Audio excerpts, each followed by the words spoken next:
The history of slavery is one of the darkest chapters in human history, and one that still casts a long shadow over modern society.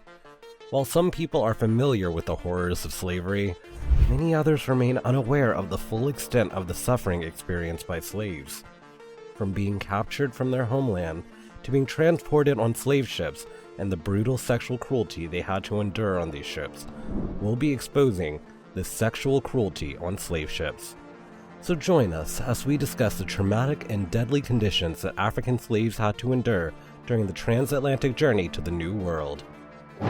While it's common knowledge that slavery involved suffering and dehumanization, it's less well known that this suffering began even before slaves arrived in the New World. During the voyage from Africa to the Americas, slaves were subjected to extreme conditions that caused untold suffering and death. These innocent people were packed into overcrowded ships and forced to endure unsanitary and inhumane conditions, leading to widespread disease and malnutrition. Sexual advances were even made on both male and female slaves by crew members. According to historical records, an estimated 20% of those transported on the ships perished before they reached their destination. The survivors of the voyage would often arrive in the New World weakened, traumatized, and struggling to survive in their new environment. It will shock you to know that while the slave trade was primarily controlled by Europeans, the actual process of capturing and transporting these slaves to seaports was carried out by Africans themselves. Bands of slavers patrolled the African countryside, looking for vulnerable villages where they could kidnap people. This also encouraged conflict and war among African tribes due to the high demand for slaves. Tribes would wage war against each other to capture prisoners and sell them into slavery. They eventually created a vicious cycle of violence and conflict as rival tribes fought for the control of territory and resources. In the case of Olaudah Equiano, a former slave and passionate advocate against slavery, he was captured and sold into slavery at the tender age of 8. It all began when he and his sister found themselves alone, entrusted with the responsibility of caring for their home. However, their peaceful existence was shattered when 2 men and a woman forcefully invaded their house. In the blink of an eye, they were whisked away with no chance to seek aid or defend themselves, deep into the heart of the forest.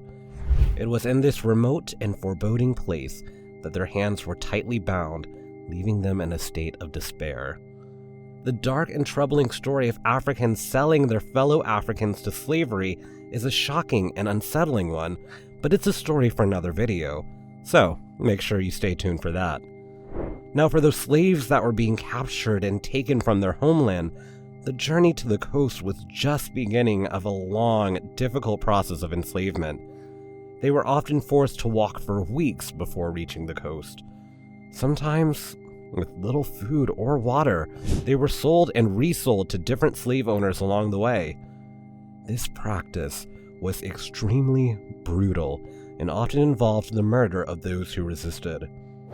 Once the enslaved Africans reached the coast, they were taken to forts or compounds where they waited to be put on ships. When a ship was ready, they were handed over to the Europeans and Americans, who would be responsible for transporting them across the Atlantic Ocean. The journey to the Americas was often long and perilous, and the conditions on board were often deplorable. Before boarding the ships, slaves were branded and often subjected to the dehumanizing process of being stripped naked and inspected. They were examined by crew members or surgeons who were looking for signs of illness or disease. This was done to ensure that only the strongest and healthiest slaves were brought on board, as those who were deemed unfit were often left behind or killed. Women were touched on every part of their body, including their genitals, to gauge their reproductive capabilities. Some women, out of shame, crouched to hide their genitals. Men were also sexually abused and touched on their crotch and buttocks.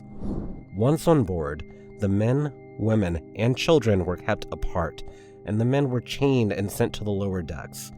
The conditions on the lower decks were notoriously horrible, with poor ventilation, little light, and a lack of sanitation. To make matters worse, The height of the lower deck was usually around lower than 4.5 feet, and the men were often forced to crouch or lie down for the entire journey, with little room to stretch or move around. This lack of movement, combined with poor ventilation and sanitation, led to several health problems for these people. There were no toilets or facilities for disposing of human waste, and the men were often forced to relieve themselves in the cramped and filthy conditions of the lower deck. This created a hazardous environment that was ripe for diseases. Diseases like typhus, smallpox, and yellow fever were all too common, and many slaves died from these diseases before they even reached their destination. There were also outbreaks of dysentery and scurvy caused by the lack of fresh food and water on board. When the spread of diseases became rampant on slave ships, infected slaves were usually thrown overboard. The reason for this practice was not only to contain the spread of the disease, but also because insurance companies would cover the loss of slaves who drowned, while slaves who died from disease weren't. A typical example of this event can be traced to a slave ship known as the Zong. In 1781, the Zong departed from West Africa with 442 slaves on board. However, due to several factors, including the spread of disease and water shortages, 62 slaves and 7 crew members died during the first leg of their journey. When the ship was caught in a storm, Captain Luke Collingwood and his crew members decided to throw more than 130 slaves overboard to halt the spread of diseases and claim insurance money for the loss of the slaves. In the aftermath of the Zong massacre, a court case was brought between ship owners and insurance company. The owners of the Zong claimed that since it was legal to kill animals to stop the spread of disease, killing slaves was no different. In a shocking decision, the court agreed with the owners and ruled in their favor. While the outcome of the case was disappointing, it did bring to light the horrific treatment of slaves on board ships like the Zong during the transatlantic slave trade. Another well-known incident similar to the Zong case was the case of the slave ship Polly in 1789. Captain James DeWolf ordered a woman who was suffering from smallpox to be thrown overboard, even though she had been alive at the time. He was later prosecuted for this act, but he was found not guilty because he defended himself by saying it was his duty as a ship's captain to protect the health of the crew and other slaves on board. While the male slaves were usually chained up below deck for the duration of the voyage, the women and children were not always put in chains. This was not because of any concern for their well-being. Instead, it was believed since they were not as physically strong as the men, they couldn't revolt and take over the ship. However, this did not mean they were treated any better than the men. The treatment of the women on board the slave ships was even more horrific than what has been described so far.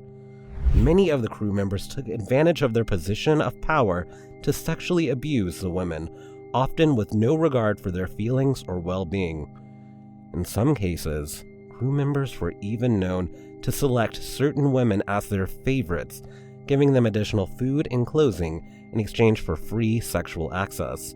Some of the crew members volunteered to join the voyage only because of the opportunity to abuse African women. How the ship was designed and organized made it even easier for the crew to abuse the women. Since the women's living quarters were located in the quarterdeck near the officers' accommodations, there was no barrier between them. This meant that officers could easily access women's sleeping quarters. Many crew members believed in the European myth that black women were promiscuous and hypersexual, and therefore could not be raped. The officers and crew used this belief as an excuse to exploit and sexually abuse these women. The female slaves were subjected to a dual form of abuse that involved both physical and mental torment. White men often took pleasure not only in the physical control they had over the women, but also in the emotional and psychological pain they could inflict. When the weather permitted, men were allowed on deck to wash themselves and receive fresh air for an average of 8 hours per day. However, they were separated from these women by the barricade that divided the ship, a barricade also used to protect the crew members in case of a revolt by slaves. The slave traders also believed that exercise was crucial for preserving the health of their slaves, and so they forced both men and women to perform exercise. This included dancing, as it was also a means of entertainment for crew members. Those who went about this sluggishly or were deemed disobedient were often tortured and whipped with the cat-o'-nine-tails, which was a tool that inflicted unimaginable pain when used on anyone. This brutal treatment of slaves sometimes resulted in their death. For example, in 1792, the captain of the Bristol slave ship John Kimber was denounced in the House of Commons by William Wilberforce for flogging a 15-year-old African girl to death. Slaves who could no longer endure the unbearable physical and psychological suffering would occasionally attempt to escape their torment by jumping off the ship to drown. This resulted in slave ships being equipped with netting around the deck to catch slaves who attempted to drown themselves.